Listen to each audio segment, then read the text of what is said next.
शिव का कर लो ध्यान आ रहा बाबा।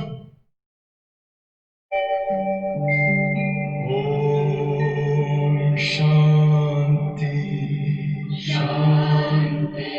ओम शांति शांति। अंतर मन में ज्योति जगा लो, होगा दूर अंधेरा।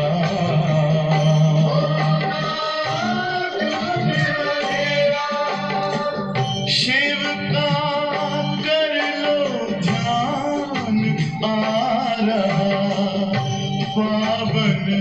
पुण्य सवेरा।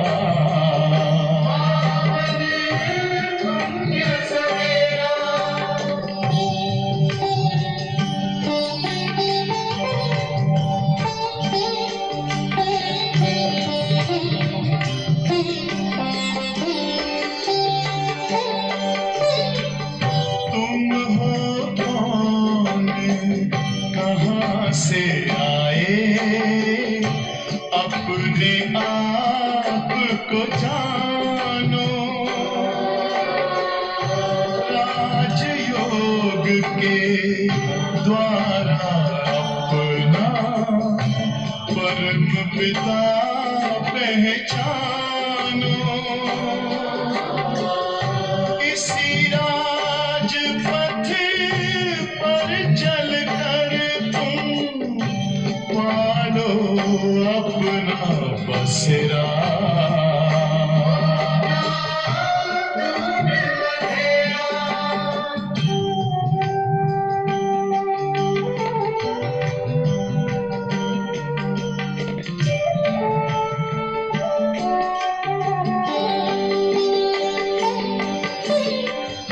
तुम हो आत्मा तन से प्यारे, परमात्मा को प्यारे।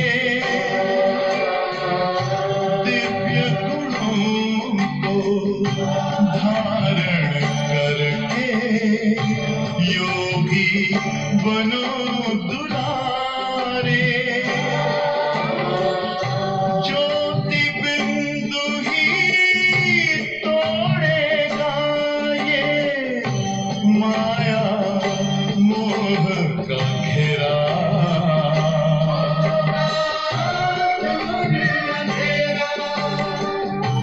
अंतर मन में ज्योति जगा लो, होगा दूर अंधेरा।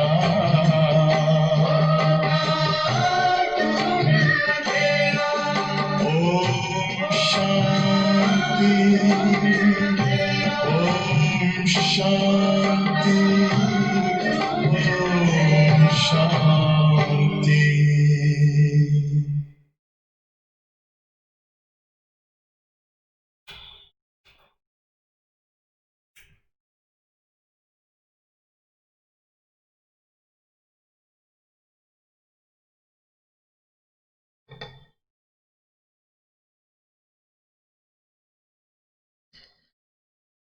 ओम शांति। Good morning. आज हम सभी को अव्यक्त बाप-दादा की अव्यक्त वाणी का बहुत इंतजार रहता। आज हम मुरली सुन रहे हैं जो रिवाइज डेट जो है वो है 1 अक्टूबर 87। हम सभी 87 की मुरलियाँ सुन रहे हैं और बाबा ने पिछले जैसे कई रविवार की हमने मुरलियों में सुना कि कई विदेशी भाई बहनें, डबल विदेशी भाई बहनों की सभा या उनका समर्पण समारोह या गोल्डन जुबली और खास स्नेह, सेवा या मर्यादाएं, शिक्षाएं जो बाबा की मुरली में, चाहे पीछे पार्टियों से मुलाकात में तो बहुत अच्छी मीठी बाबा की शिक्षाएं हमें मिली और आज हम इसे सुन रहे हैं 8 नवंबर 2020 में। आज की मुरली का टाइटल है ईश्वरीय स्नेह। हर सेंटेंस में बाबा का भर भर के बाबा की मुरली में, चाहे साकार या अव्यक्त और प्रैक्टिकल में, हम सभी ने बाबा के स्नेह का, उस परमात्म स्नेह के साथ उसकी शक्ति का, जो स्नेह में, प्यार में जो ताकत है और उसकी जो बहुत ज़बरदस्त पालना है, स्थूल भी और सूक्ष्म भी, दोनों का क्या कहना। तो आज ऐसे ही मुरली के टाइटल से ये सिद्ध होता है, ईश्वरीय स्नेह जीवन परिवर्तन का फाउंडेशन है। ईश्वरीय स्नेह जीवन परिवर्तन का फाउंडेशन है। आज स्नेह के सागर अपने स्नेही बच्चों से मिलने आए हैं। बाप और बच्चों का स्नेह विश्व को स्नेह सूत्र में बांध रहा है।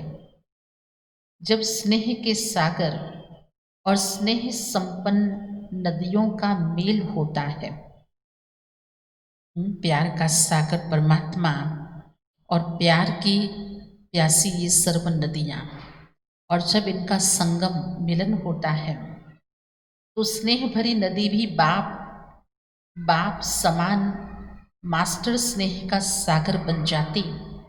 इसीलिए विश्व की आत्माएं स्नेह के अनुभव से स्वतः ही समीप आती जा रही हैं। पवित्र प्यार व ईश्वरीय परिवार के प्यार से कितनी भी अनजान आत्माएं हो, बहुत समय से परिवार के प्यार से वंचित पत्थर समान बनने वाली आत्मा हो, लेकिन ऐसे पत्थर समान आत्माएं भी ईश्वरीय परिवार के स्नेह से पिघल पानी बन जाती हैं। चाहे कैसी भी आत्माएं हो, पत्थर समान ही क्यों न हो, लेकिन ईश्वरीय स्नेह का जो प्यार का पानी है वो पिघाल कर उन्हें पानी बना देता, अर्थात इतना वो मेल्ट हो जाती, इतनी आत्माएं नम्र हो जाती। तो यह है ईश्वरीय परिवार के प्यार की कमाल।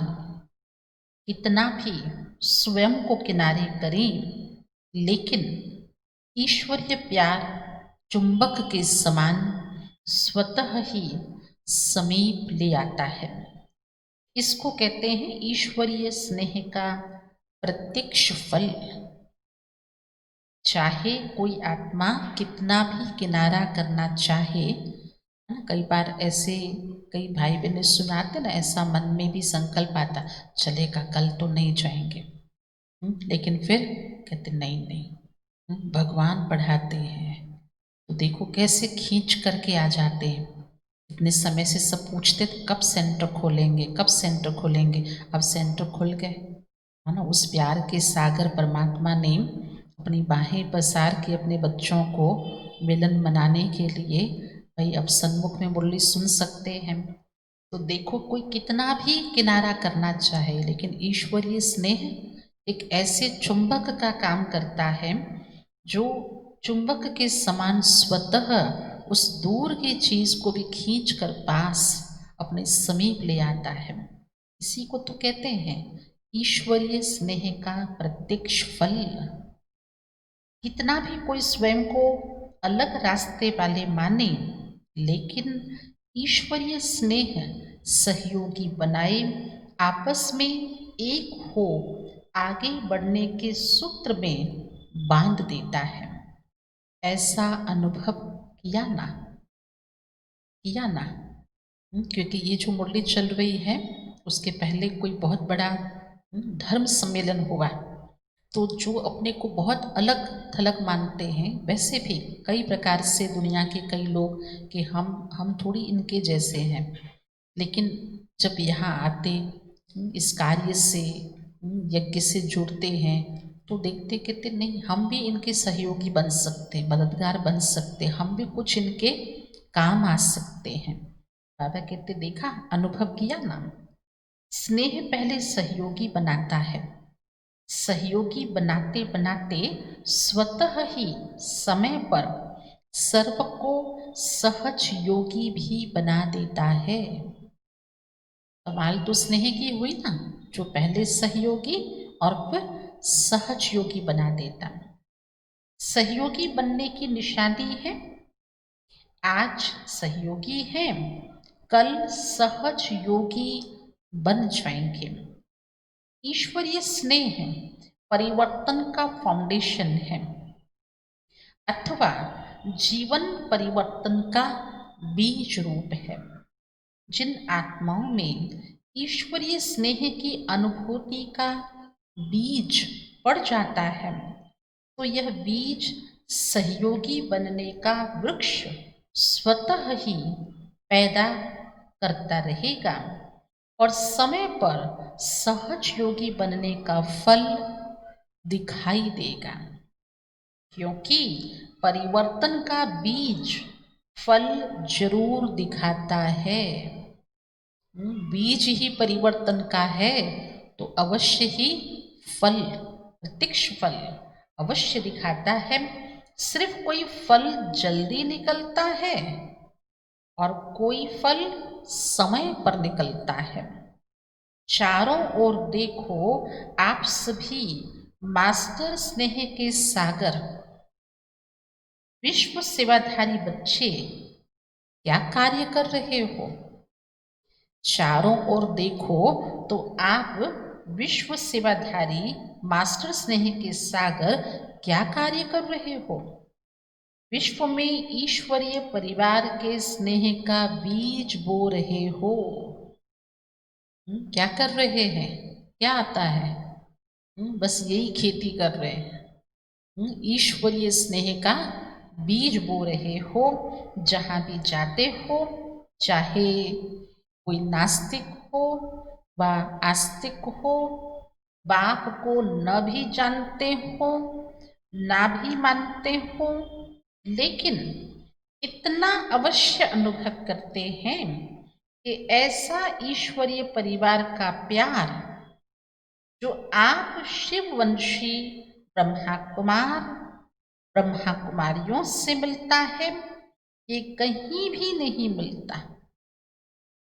और ये भी मानते हैं कि ये स्नेह व प्यार साधारण नहीं है। न सिर्फ ऐसा कि जो बाबा ने कहा आस्तिक हो नास्तिक हो, चाहे नहीं जानते हैं चाहे नहीं भी मानते हैं, लेकिन वो भी आपका ब्रह्मा कुमारियों का जो ये शिववंशी है, वास्तव में आपका जो ईश्वरीय जो अलौकिक स्नेह है, जो रूहानी प्यार है, ये सभी अनुभव करते हैं। और इतना सभी मानते हैं कि ये जो स्नेह है ये साधारण नहीं है, ये अलौकिक प्यार है, ये ईश्वरीय स्नेह है। तो इनडायरेक्ट नास्तिक से आस्तिक हो गया ना, डायरेक्ट नहीं तो इनडायरेक्ट भी वो नास्तिक आत्मा भी आस्तिक बन गई ना। ईश्वरीय प्यार है तो वो कहाँ से आया? किरणें सूर्य को स्वतः सिद्ध करती है ना। अगर सूर्य की किरण ही हम तक पहुंचती है, परंतु इससे सिद्ध हो जाता है कि सूर्य है, तब तो किरण है ना। तो ठीक उसी प्रकार अगर आपके अलौकिक स्नेह, ईश्वरीय स्नेह, आपके जो प्यार से आपकी जो समीप आए, संबंध में आए, संपर्क में आए, अगर उनको ये अनुभव होने लगा तो अवश्य वो मानती हैं। इसलिए कहा कि वह नास्तिक भी आस्तिक बन गए। और बहुत अच्छा बाबा ने एकदम एग्जाम्पल दिया कि सूर्य की किरणों के समान जैसे सूर्य सिद्ध हो जाता, ईश्वरीय प्यार, अलौकिक स्नेह, निस्वार्थ स्नेह स्वतः ही दाता बाप को सिद्ध करता ही है। इनडायरेक्ट ईश्वरीय स्नेह के प्यार द्वारा स्नेह के सागर बाप से संबंध जुट जाता है, लेकिन जानते नहीं हैं, क्योंकि इनडायरेक्ट जुड़े हैं ना, जानते नहीं हैं, क्योंकि बीज पहले गुप्त रहता है ना। सीधे बीज थोड़ी प्रत्यक्ष हो जाएगा शिव बाबा, पहले बीज गुप्त रहता है। वृक्ष वो तो स्पष्ट दिखाई देता है। तो ईश्वरीय स्नेह का बीज सर्व को सहयोगी, सो सहज योगी, प्रत्यक्ष रूप में समय प्रमाण प्रत्यक्ष कर रहा है और करता रहेगा। तो सभी ने ईश्वरीय स्नेह के बीज डालने की सेवा की, सभी ने की। ईश्वरीय प्रेम का जो ये बीज है ये बोना, सभी के अंदर इस स्नेह को भरना, ये सेवा की, सहयोगी बनाने की शुभ भावना और शुभकामना के विशेष 2 पत्ते भी प्रत्यक्ष देखे अभी ये तना वृद्धि को प्राप्त करते प्रत्यक्ष फल दिखाएगा। बाप दादा सर्व बच्चों के वैरायटी भिन्न भिन्न प्रकार की सेवा को देख हर्षित होते हैं। इतना बड़ा धर्म सम्मेलन और उसमें जो सेवाएं दी, बाबा एक एक सेवा और सेवाधारी की सराहना, तो भिन्न भिन्न प्रकार की सेवा को देख बाप दादा हर्षित होते। चाहे भाषण करने वाले बच्चे, चाहे स्थूल सेवा करने वाले बच्चे, सर्व के सहयोग की सेवा से सफलता का फल प्राप्त होता है। चाहे पहरा देने वाले हों, चाहे बर्तन संभालने वाले हों, लेकिन जैसे 5 उंगलियों के सहयोग से कितना भी श्रेष्ठ कार्य, बड़ा कार्य सहज हो जाता है, ऐसे हर एक ब्राह्मण बच्चों के सहयोग से जितना सोचा था कि ऐसा होगा, उस सोचने से 1000 गुना ज्यादा सहज कार्य हो गया। जैसे सोचा था उससे 1000 गुना सहज कार्य हो गया। ये किसकी कमाल है? सभी की। बाबा ने किसी एक का, किसी एक विशेष का नाम नहीं लिया, परंतु सभी की जो भी कार्य में सहयोगी बने, चाहे स्वच्छता भी रखी, चाहे टेबल साफ किया अर्थात मेज साफ किया, लेकिन सर्व के सहयोग की रिजल्ट सफलता है। चाहे छोटे में छोटा कार्य किया, जो भी सहयोग दिया, जो भी मदद किया, चाहे वो दिखा चाहे नहीं भी दिखा, लेकिन आप सभी की सेवा का बाबा कहते जो रिजल्ट है वो सफलता है। यह संगठन की शक्ति महान है। बाप दादा देख रहे थे न सिर्फ मधुबन में आने वाले बच्चे, लेकिन जो साकार में भी नहीं थे, चारों ओर के ब्राह्मण बच्चों की, चाहे देश चाहे विदेश, सभी के मन की शुभ भावना और शुभ कामना का सहयोग रहा। केवल वही नहीं जो यहाँ आए, मतलब मधुबन के अंदर आए, लेकिन बाबा ने कहा उन सभी का जो कहीं भी हैं, देश में हैं विदेश में हैं, परंतु हर एक की जो शुभ भावना, जो शुभ कामना है, ये भी एक बहुत बड़ा सहयोग रहा। और ये सर्व आत्माओं की शुभ भावना, शुभ कामना का किला आत्माओं को परिवर्तन कर लेता है। चाहे निमित्त शक्तियां भी रही, पांडव भी रहे, निमित्त में शक्तियां अर्थात बहनें भी और भाई भी रहे, निमित्त सेवाधारी विशेष हर कार्य में बनते ही हैं, लेकिन वायुमंडल का किला सर्व के सहयोग से ही बनता है।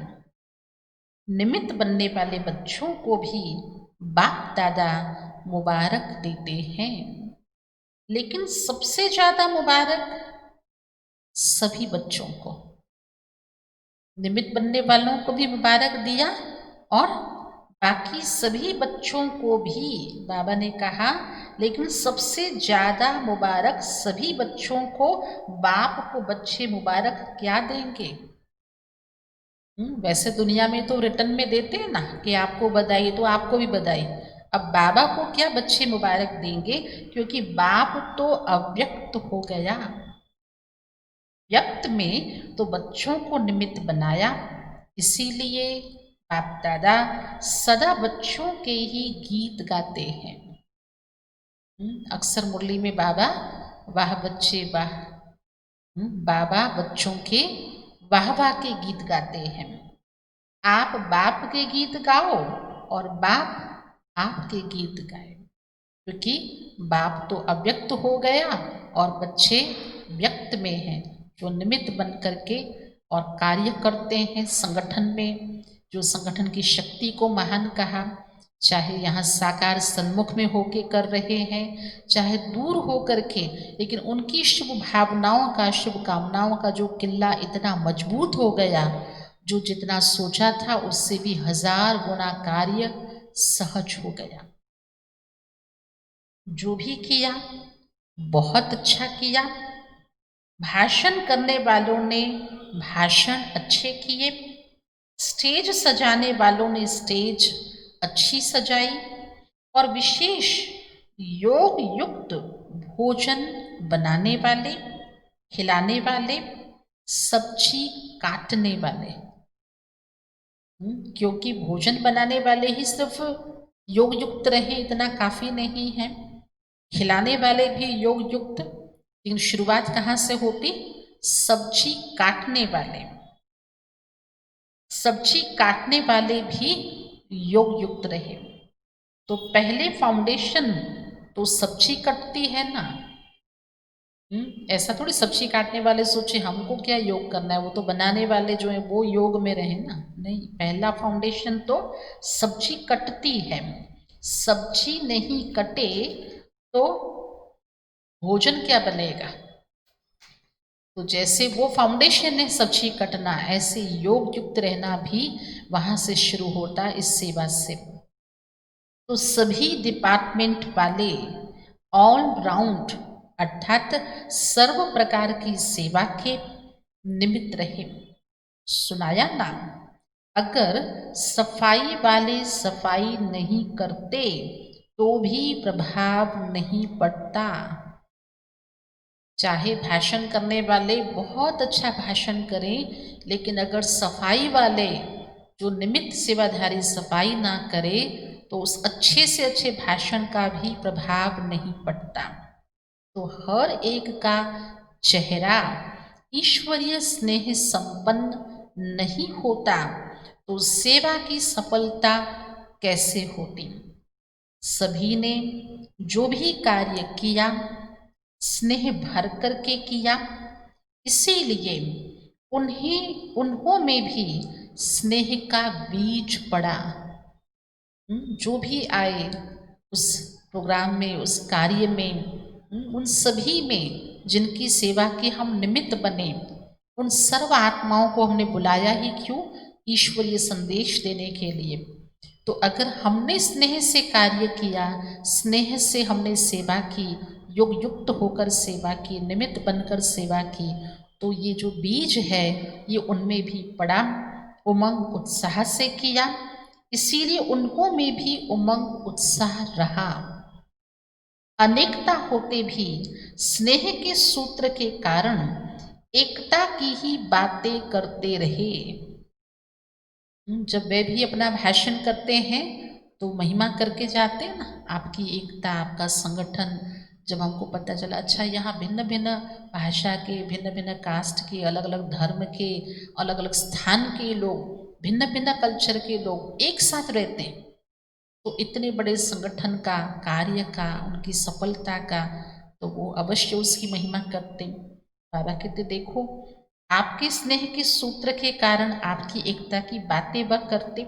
ये वायुमंडल के छत्र छाया की विशेषता रही। वायुमंडल छत्र छाया बन जाता है, तो छत्र छाया के अंदर होने के कारण कैसे भी संस्कार वाले स्नेह के प्रभाव में समाये हुए थे। समझा? सभी की बड़े से बड़ी ड्यूटी थी, कोई की छोटी नहीं थी, क्योंकि हर एक का कार्य इतना आवश्यक रहा, चाहे सफाई वाले, चाहे बर्तन वाले, तो कोई कम नहीं है। हर एक की जो ड्यूटी, जिम्मेवारी, वो बड़े से बड़ी थी। सभी ने ही सेवा की, कितना भी वो और कुछ बोलना चाहें तो भी बोल नहीं सकते। वायुमंडल के कारण मन में कुछ सोचे भी लेकिन मुख से निकल नहीं सकता। क्योंकि प्रत्यक्ष आप सभी के जीवन के परिवर्तन को देख उन्हों में भी परिवर्तन की प्रेरणा स्वतः आती रही। जिनकी सेवा के लिए हम इकट्ठे हुए, ये उस 87 की हम वो मुरली सुन रहे हैं। और उस समय जिनको बुलाया गया, जो आत्माएं देश विदेश से आई, तो अवश्य ही ऐसे विशेष माइक आत्माएं, ऐसी विशेष बाबा के उन बच्चों को बाबा का संदेश देने के लिए जो यहाँ तक ले आते हैं और ऐसा वायुमंडल तैयार किया जो कुछ भी ऐसा बोल न सके, क्योंकि प्रत्यक्ष आपके जीवन के परिवर्तन को देख उन्हों को भी परिवर्तन की प्रेरणा आती।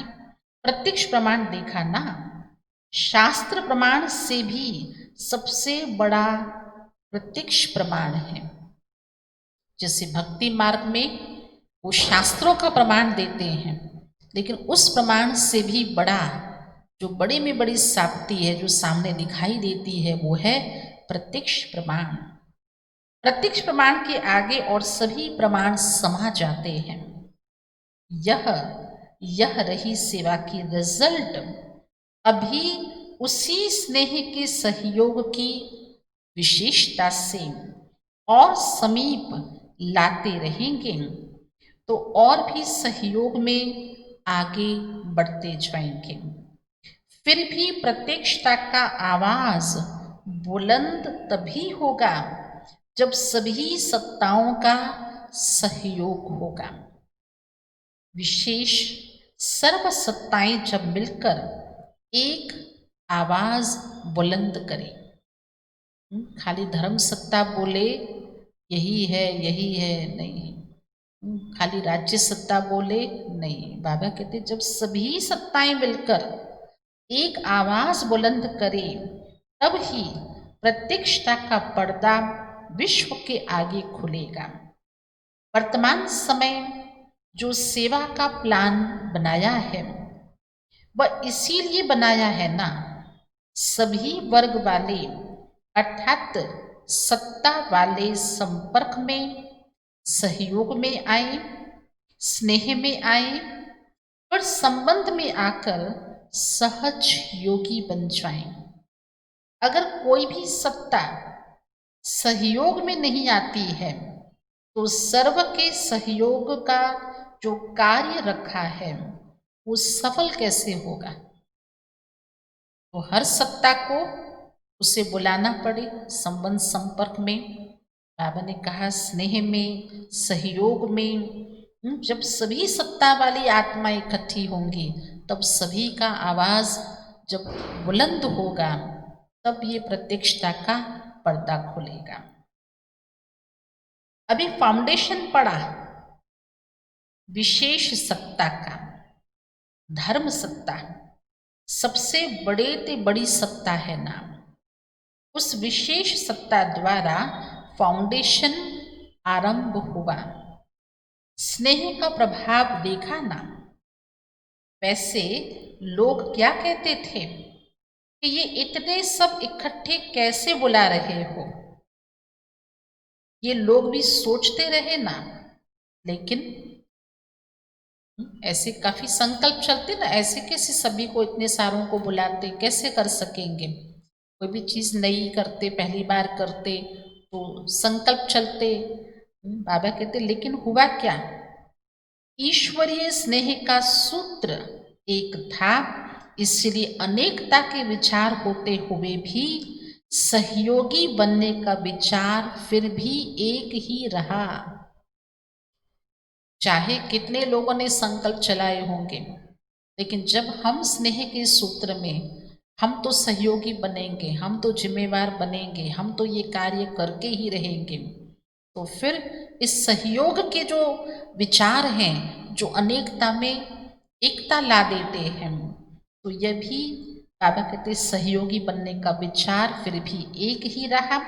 ऐसे अभी सर्व सत्ताओं को सहयोगी बनाओ, बन भी रहे हैं, लेकिन और भी समीप सहयोगी बनाते चलो। क्योंकि अभी गोल्डन जुबली समाप्त हुई।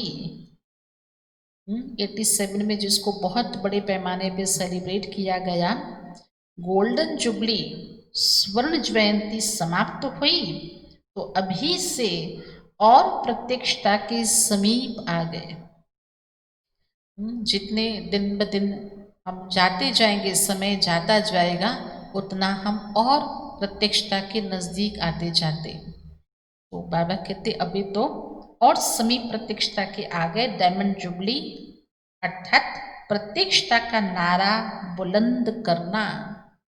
गोल्डन जुबली के बाद आएगी डायमंड जुबली, वो भी हो गई, अभी तो हो गई, लेकिन उस समय जब मुरली चल रही थी तो बाबा कहते और भी प्रत्यक्षता के समीप आ जाओगे। तो इस वर्ष से प्रत्यक्षता का पर्दा अभी खुलना आरंभ हुआ है। अभी तो कह सकते कि काफ़ी हद तक खुल गया, लेकिन उस समय तो बाबा ने कहा 87 में कि अब प्रत्यक्षता का पर्दा खुलना आरंभ हुआ है। एक तरफ विदेश द्वारा भारत में प्रत्यक्षता हुई, दूसरी तरफ निमित्त महामंडलेश्वरों द्वारा कार्य की श्रेष्ठता की सफलता। विदेश में यूएन वाले निमित्त बने, वे भी विशेष नामी ग्रामी, और भारत में भी नामी ग्रामी धर्म सत्ता है। तो धर्म सत्ता वालों द्वारा धर्म आत्माओं की प्रत्यक्षता हो, यह है प्रत्यक्षता का पर्दा खुलना। अब आरंभ होना है, अजुन खुलना आरंभ हुआ है, अभी खुलने वाला है, पूरा नहीं खुला है, आरंभ हुआ है। विदेश के बच्चे जो कार्य के निमित्त बने हैं, ये भी विशेष कार्य रहा, प्रत्यक्षता के विशेष कार्य में इस कार्य के कारण निमित्त बन गए। अगर ऐसे प्रोग्राम्स न होते, ऐसे कॉन्फ्रेंस न होती थी, तो वे भी इतने निमित्त ना बनते, सहयोगी न बनते, समीप न आते। तो ये भी तो प्रत्यक्षता का एक निमित्त कारण बना, जो बाबा कहते देखो ये भी विशेष कार्य रहा, जो प्रत्यक्षता के विशेष कार्य में इस कार्य के कारण वे निमित्त बन गए। तो बाप दादा विदेश के बच्चों को इस अंतिम प्रत्यक्षता के हीरो पाठ में निमित्त बनने के सेवा की भी विशेष मुबारक दे रहे हैं। भारत में हलचल तो मचा लेना, सभी के कानों तक आवाज गया। ये विदेश का बुलंद आवाज भारत के कुंभकर्णों को जगाने के निमित्त तो बन गया, लेकिन अभी सिर्फ आवाज गया है, अभी और जगाना है, उठाना है। अभी सिर्फ कानों तक आवाज पहुंचा है। सोए हुए को अगर कान में आवाज जाता है तो थोड़ा हिलता है ना, हलचल तो करता है ना। तो हलचल पैदा हुई, हलचल में थोड़े जागे हैं, समझते हैं कि ये भी कुछ है। ये ब्रह्मा कुमार ब्रह्मा कुमारियाँ ये भी कुछ हैं, अभी जागेंगे तब जब और जोर से आवाज करेंगे। अभी पहले भी थोड़ा जोर से हुआ, ऐसे ही कमाल तब हो जब सभी सत्ता वाले इकट्ठे स्टेज पर स्नेह मिलन करें। स्नेह मिलन सभी सत्ता वाले। वैसे तो धर्म सम्मेलन करना ही दुनिया के लिए बहुत बड़ी चुनौती है, क्योंकि अलग अलग धर्म के मठ पंथ के विशेष महारथी महामंडलेश्वरों को इकट्ठा करना, और वैसे ही एक दूसरे के प्रति वो भाव वो भावना और वो भी स्नेह में लाना, समीपता से लाना। तो ये तो बाबा ने कहा आपने आवाज़ बुलंद कर दिखाया, लेकिन अभी अभी क्या करना बाकी रहा? सभी सत्ता वालों का स्नेह मिलन करना, सभी सत्ता की आत्माओं द्वारा ईश्वरीय कार्य की प्रत्यक्षता आरंभ हो। तब प्रत्यक्षता का पर्दा पूरा खुलेगा। इसीलिए अभी जो प्रोग्राम बना रहे हो उसमें ये लक्ष्य रखना कि सभी सत्ताओं का स्नेह मिलन हो, सभी वर्गों का स्नेह मिलन तो हो सकता है। जैसे साधारण साधुओं को बुलाते तो कोई बड़ी बात नहीं, लेकिन ये महामंडलेश्वरों को बुलाया ना, ऐसे तो शंकराचार्य की भी इस संगठन में और ही शोभा होती, लेकिन अब उसका भी भाग्य खुल जाएगा। अंदर से तो फिर भी सहयोगी है। बच्चों ने मेहनत भी अच्छी की, लेकिन फिर भी लोक लाज तो रखनी पड़ती है।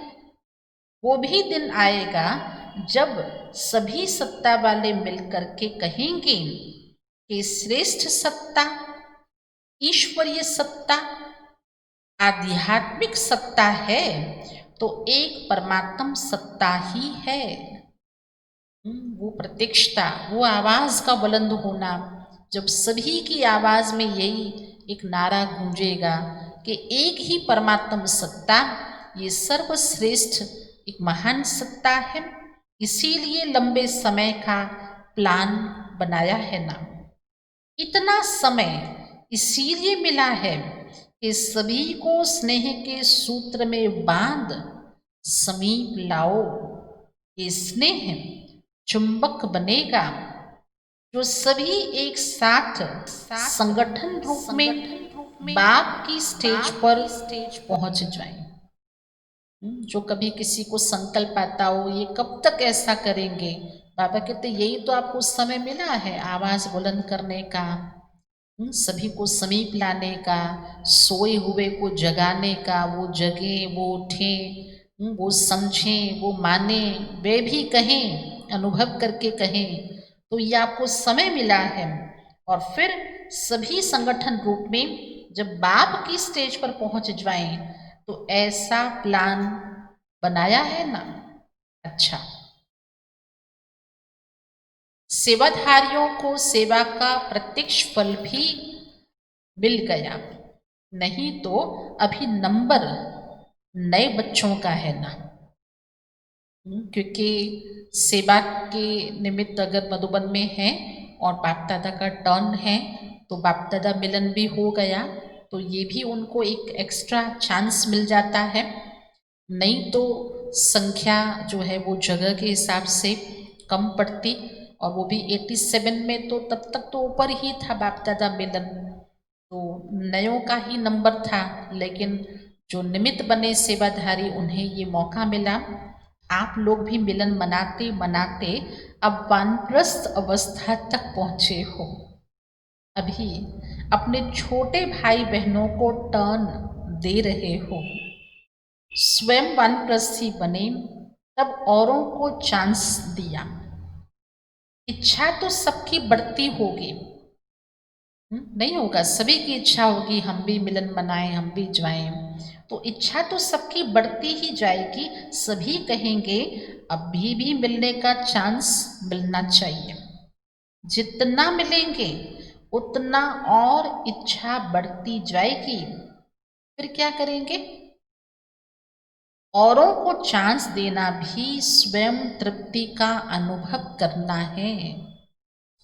और ये महावाक्य 87 में कहे हुए हैं, लेकिन ये आज भी हम सभी से उतने ही कनेक्ट होते हैं, जुड़ते हैं। और इस वर्तमान परिस्थिति में तो खास कि न जाकर दूसरे को भेज करके भी तृप्ति का अनुभव करना, क्योंकि इतनी कम संख्या में इतने सारों को मधुबन पहुंचना तो संभव नहीं है।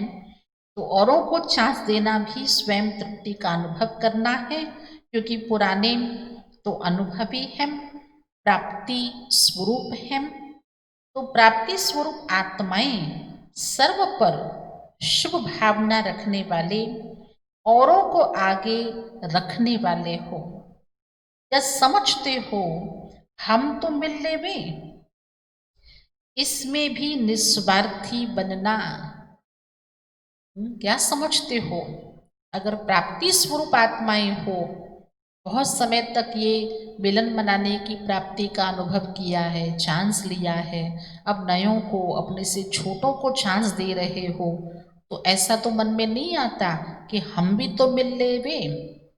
बाबा कहते नहीं, अब तो निस्वार्थी बनना है, समझदार हो, आदि मध्य अंत को समझने वाले हो, समय को भी समझते हो, प्रकृति के प्रभाव को भी समझते हो और पाठ को भी समझते हो। बाप दादा भी सदा ही बच्चों से मिलना चाहते हैं ना। ऐसा नहीं कि बाबा रोक रहे हैं, मना कर रहे हैं, समझा बुझा के तैयार कर रहे हैं कि नहीं अभी आप नहीं मिलो, बस दूसरों को मिलने दो। नहीं, जैसे आप भी मिलना चाहते हो, कहते हमेशा ही मिलें, सदा ही मिलें, हर टर्न में ही मिलें। तो ऐसे बाप दादा भी तो बच्चों से मिलन मनाना चाहते हैं। अगर बच्चे मिलना चाहते तो पहले बाप चाहता, तब बच्चे भी चाहते। लेकिन बाप को भी समय को, प्रकृति को देखना पड़ता है ना। मिलना तो बाबा भी चाहते हैं, लेकिन जैसे दुनिया में भी जो बड़े होते हैं ना, वो खाली बच्चे की इच्छा नहीं देखते, लेकिन उनको बहुत कुछ देखना पड़ता है। तो बाप को भी क्या देखना है? समय को, प्रकृति को, सब देखना पड़ता है ना। जब इस दुनिया में आते हैं ना, तो दुनिया की सभी बातों को देखना पड़ता है। जब इनसे दूर अव्यक्त वतन में हैं, तो वहाँ तो पानी की, समय की, रहने आदि की प्रॉब्लम ही नहीं है। तो फिर वतन में ही मिलो। यहाँ समस्या है, अगर यहाँ इतने सारों को बुलाएंगे तो जगह कम पड़ेगी, कहाँ रहेंगे, कहाँ खाएंगे, पानी कम पड़ेगा। लेकिन वतन में तो कोई पाबंदी नहीं है, कितनी बार भी मिलन मनाते रहो। यहाँ तो समय की भी पाबंदी है, बस इतने बजे से इतने बजे तक ही मिलने का कार्यक्रम चलेगा। गुजरात वाले समीप रहते हैं, तो इसका भी फल मिला है ना। यह भी गुजरात वालों की विशेषता है, सदैव एवर रेडी रहते हैं। हाँ जी, हाँ जी का पाठ पक्का है। तो जहाँ भी रहने का स्थान मिले, रह भी जाते हैं। हर परिस्थिति में खुश रहने की भी विशेषता है। कभी कंप्लेन नहीं, कहीं भी रहने को मिला, कैसा भी मिला, पट्ट में मिले रहने को, बाहर बालकनी में, टेंट में, खुशी खुशी से रहते। कहते बाबा भी तो टेंट वालों को मिलने आते ना, दादियाँ भी तो टेंट वालों को पूछने आती हैं। तो खुशी खुशी से रहते। गुजरात में वृद्धि भी अच्छी हो रही है, सेवा का उमंग उत्साह स्वयं को भी निर्विघ्न बनाता, दूसरों का भी कल्याण करता, सेवा भाव की भी सफलता है। सेवा भाव में अगर अहम भाव आ गया तो उसको सेवा भाव नहीं कहेंगे। सेवा भाव ये सफलता दिलाता है। अहम भाव अगर मिक्स होता है तो मेहनत भी ज़्यादा, समय भी ज़्यादा, फिर भी स्वयं की संतुष्टि नहीं होती। सेवा भाव वाले बच्चे सदा ही स्वयं भी आगे बढ़ते और दूसरों को भी आगे बढ़ाते हैं। सदा उड़ती कला का अनुभव करते हैं, तो अच्छी हिम्मत वाले हैं। जहाँ हिम्मत है, गुजरात वालों को बाबा कह रहे हैं अच्छी हिम्मत वाले हैं, और जहाँ हिम्मत वाले हैं वहाँ बाप दादा भी हर समय कार्य में मददगार है। महारथी तो है ही महादानी। जो भी महारथी सेवा के प्रति आए हैं, महादानी वरदानी होना, औरों को चांस देना, ये भी महादान वरदान है। जैसा समय वैसा पाठ बजाने में भी सब सिकिलथे बच्चे सदा ही सहयोगी रहे और रहेंगे। इच्छा तो होगी, क्योंकि यह शुभ इच्छा है, लेकिन इसको समाने भी जानते हैं। इसीलिए सभी सदा ही संतुष्ट हैं। बाप दादा भी चाहते हैं कि एक एक बच्चे से मिलन मनावे और समय की सीमा भी नहीं होनी चाहिए। लेकिन आप लोगों की दुनिया में ये सभी सीमाएं देखनी पड़ती हैं। समय की भी सीमा देखनी पड़ती है, स्थान की भी सीमा देखनी पड़ती है। भाई सीमित स्थान में इतनी जगह में इतने लोग ही समा सकते हैं, तो आपकी दुनिया में ये सीमाएं देखनी पड़ती है। नहीं तो एक एक विशेष रतन की महिमा अगर गाएं तो कितनी बड़ी है। कम से कम एक एक बच्चे की विशेषता का एक एक गीत तो बना सकते हैं। लेकिन इसीलिए कहते हैं वतन में आओ। बाबा आज बच्चों को निमंत्रण दे रहे हैं, बच्चे वतन में आओ जहां कोई सीमा नहीं।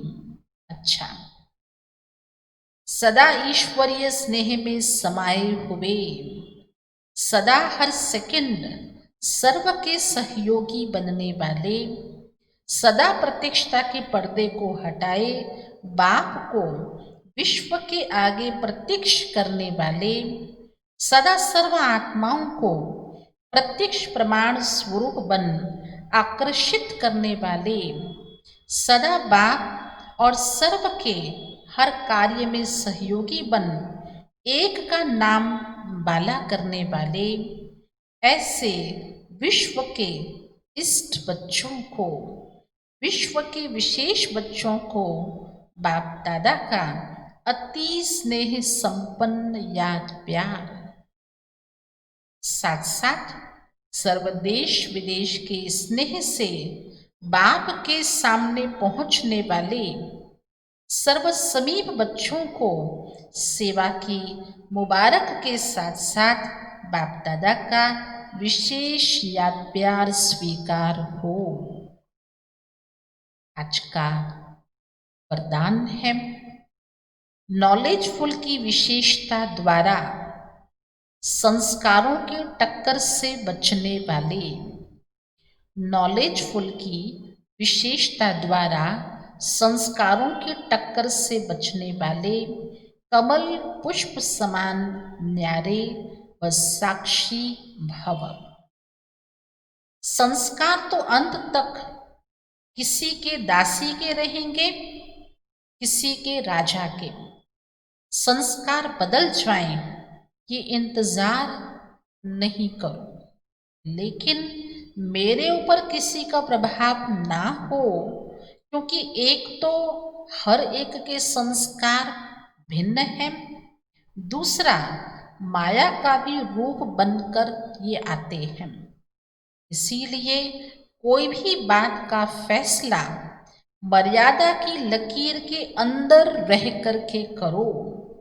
भिन्न भिन्न संस्कार होते हुए भी टक्कर ना हो, इसके लिए नॉलेजफुल बन कमल पुष्प समान न्यारे व साक्षी रहो। नॉलेजफुल आत्मा के संस्कार कैसे होंगे? कोई से टक्कर रहने वाले नहीं, टक्कर लेने के बजाय कमल पुष्प समान न्यारे और साक्षी बनकर रहने वाले। अंत में आज का स्लोगन है, हठ व मेहनत करने के बजाय रमणीकता से पुरुषार्थ करो। हठ से नहीं, मेहनत से नहीं, लेकिन रमणीकता से पुरुषार्थ करो। अच्छा, ओम शांति।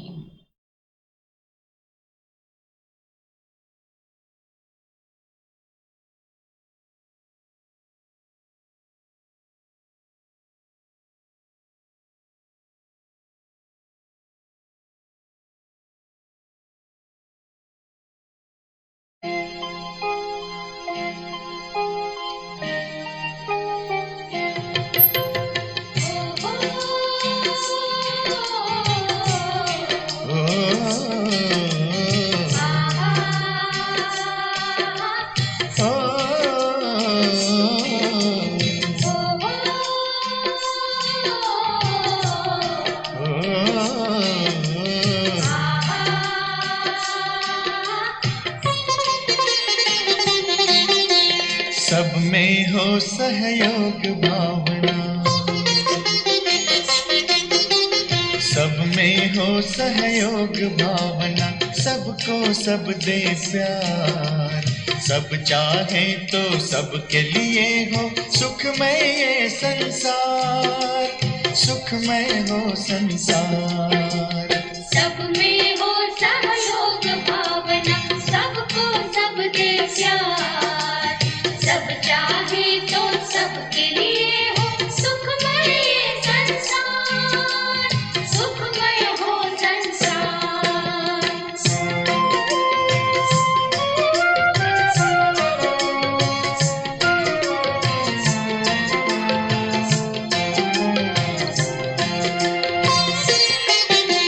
सांसों के सहयोग बिना पल भर न कोई जी पाए, प्राण का जब सहयोग न हो तन माटी में मिल जाए।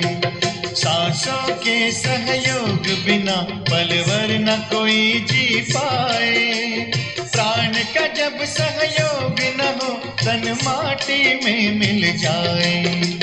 आपस का सहकार प्यार ही जीवन का है सार, सुखमय हो संसार।